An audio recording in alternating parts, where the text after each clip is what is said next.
All right. Well, welcome back to our Mastering RMM series. For those who joined us last week, thank you for coming back again.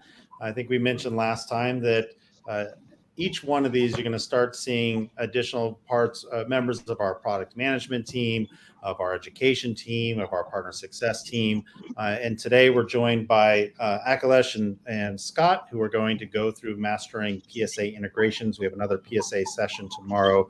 And then on Thursday, we start a mini series on patch. So a couple of other quick items, and I'll hand it over. We are streaming. We've got a couple of other people from the PM team that are joining chat. So if you have any questions, please ask them.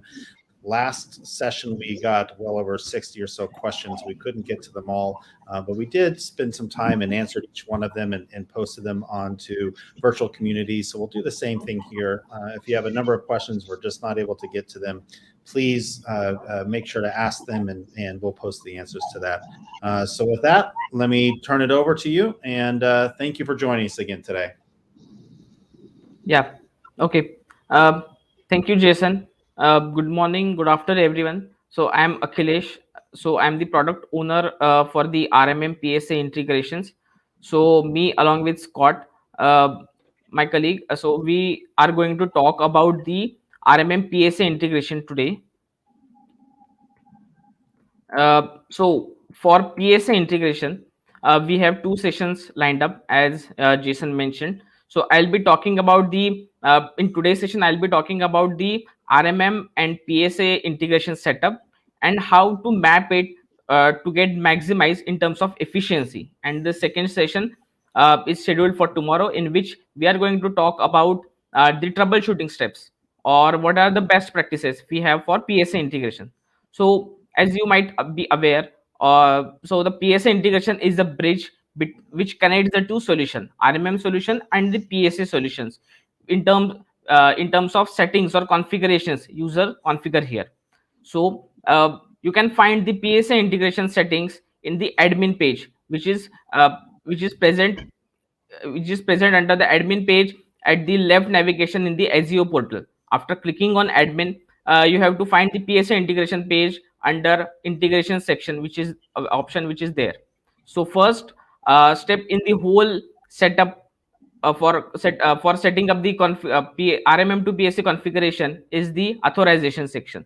So once you select ConnectWise PSA, first thing you have to do is to put the keys, the PSA public and private keys out here, which you can find via which you can find in ConnectWise PSA solutions. So after putting the public and private keys, you can click on authorize. So once these particular keys are authorized, RMM solution will get to know that this is your PSA account, and this is the destination we are going to sync all of the attributes from RMM to PSA. So after completing the authorization section, this is the one toggle that we have introduced out here for PSA integration partners. So after enabling this particular toggle, you will be able to use policies and packages for configuring the PSA integrations.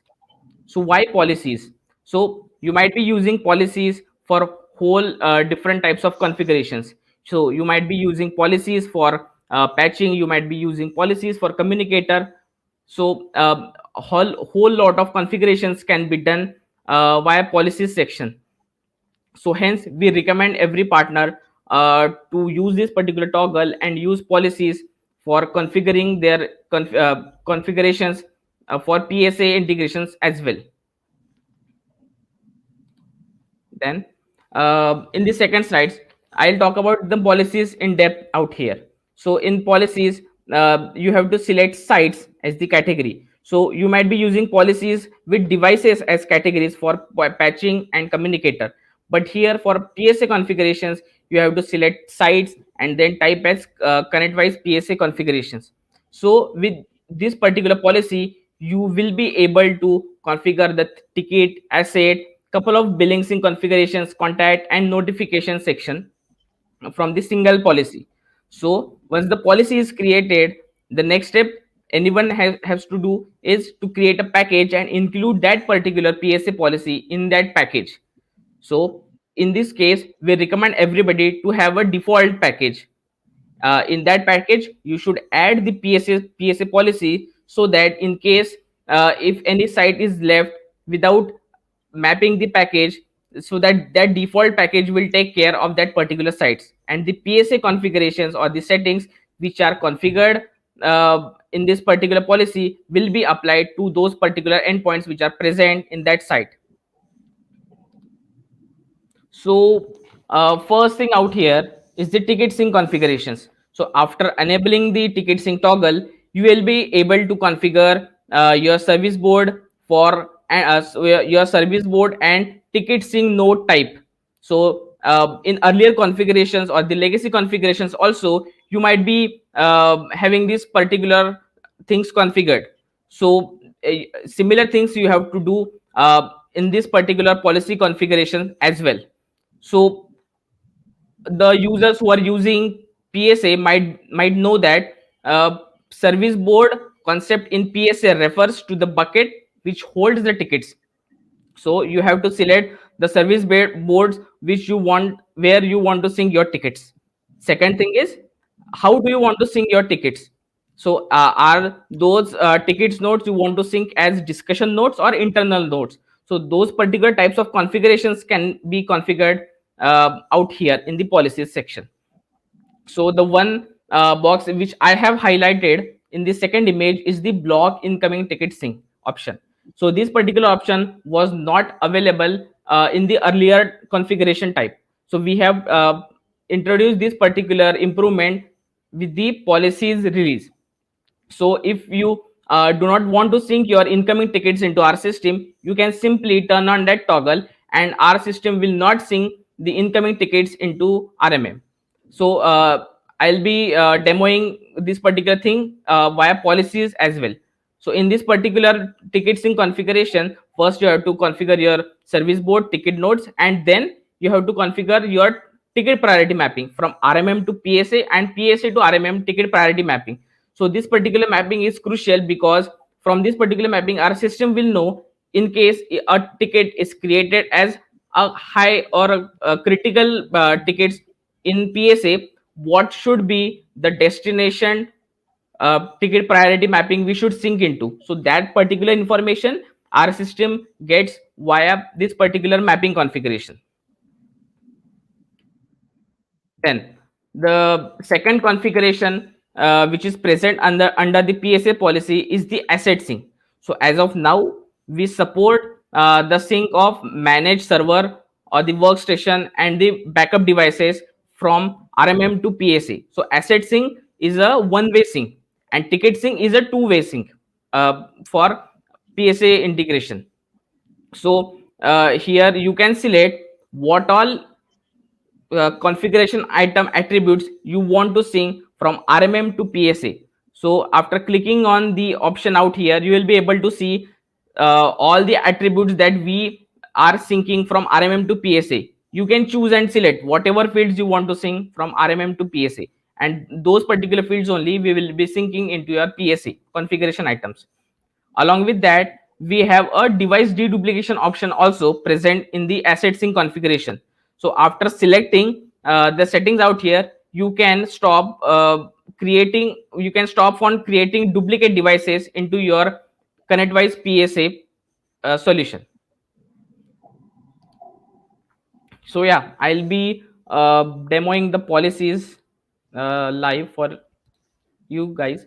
So yeah, so this is the policies page we have here. You have to select the sites and the type as ConnectWise PSA integration. So here are all the settings that can be configured via policies. So first I had talked about the ticket sync configuration, second is the asset sync configuration, and third one is the billing sync configuration. So billing sync is driven so other half of the settings like setting up the agreement or the configuring of the agreement can be done via the PSA integration portal, and other settings or configuration for billing sync, which are, do you want to add your VMware or Hyper-V devices into your server count? So that particular thing can be driven via billing sync configuration. Then the next one is contact sync configuration. So currently contact sync configuration option was present, but it was under RMM setup page, and users have to do that particular contact sync for each and every site. So we want to reduce that particular duplication of the efforts, and we have brought that particular settings in policies as well. Last one is the notification configuration. So here you can select what are the users who should receiving email in case of any failures or issues with your integrations. So that can be configured via or controlled via notification itself. So this is all about the PSA policy. I'll hand over to Scott in case he wants to talk about the educational assets we have created for PSA integration. Yeah, over to you, Scott. Great, thanks, Akhilesh. My name is Scott McQueenie, and I'm a software training consultant here in the education department at ConnectWise. So I thought what we would do is just share some of the educational assets that we have available for you related to the integration. This first one you see here is PSA Integration FAQ. Really handy page that we created as a bunch of our partners were starting to look into setting up the integration to integrate RMM with PSA. Click on the QR code there, snag it real quick, take you right to our documentation, answers a lot of your questions. Can you advance to the next slide for me, Akhilesh? All right. Just like you saw him demoing a moment ago about creating a policy, I made a how-to video for that over there on the left-hand side. If you snag a quick picture of that QR code, it'll take you right to that how-to video. Then over on the right-hand side is just our documentation page. Kind of breaks down everything you need to know about setting up that integration successfully to make it work for you.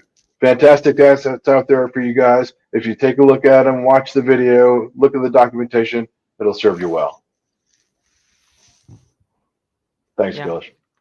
thanks, Scott.